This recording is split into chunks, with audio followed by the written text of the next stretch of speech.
Nga Lobok River sa Bohol ay isa sa mga pinakatanyag at pinakapinupuntahang destinasyon sa isla at hindi ito nakapagtataka. Sa unang tingin pa lang, mamamangha ka na agad sa natural nitong ganda. Ngunit habang mas lalo mong naiintindihan ang paligid kultura at karanasan na inaalok nito, mas lalo mong mauunawaan kung bakit dinadayo ito ng libo-libong turista bawat taon lokal man o banyaga.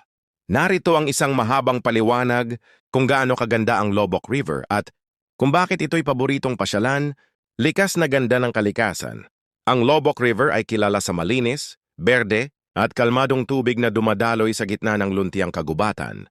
Habang bumabaybay sa ilog sakay ng floating restaurant o bangka, masisilayan mo ang napapalibutan nitong mga puno palayan at kabundukan na tila larawan ng isang perpektong probinsya.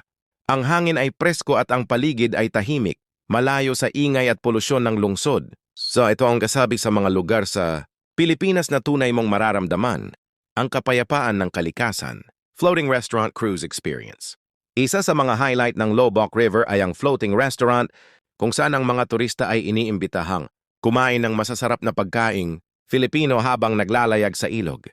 Bukod sa pagkain, may kasamang live music cultural performance at sayawan mula sa mga lokal na residente lalo na mula sa mga kabataang Bulanon.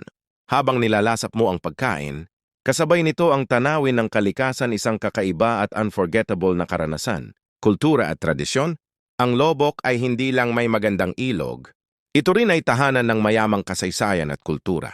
Isa sa mga kilalang institusyon dito ay ang Lobok Children's Choir na kinikilala sa loob at labas ng bansa.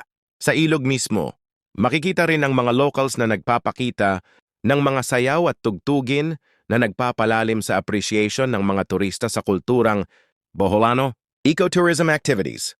Bukod sa cruise, may mga bangka at kayak tours din para sa mga mas adventurous na turista.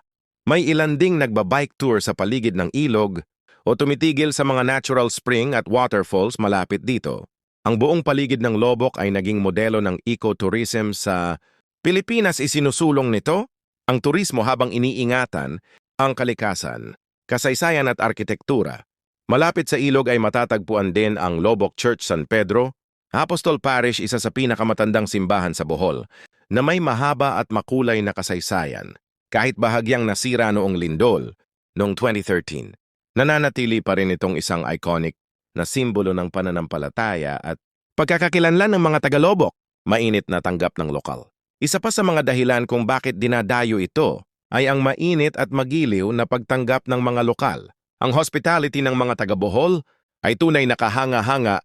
Ramdam mo na hindi ka lang bisita, kundi parang kapamilya na tinanggap ng buong komunidad. Sa kabuuan, ang Lobok River ay isang perpektong destinasyon para sa mga naghahanap ng tahimik na bakasyon, masarap na pagkain, mayamang kultura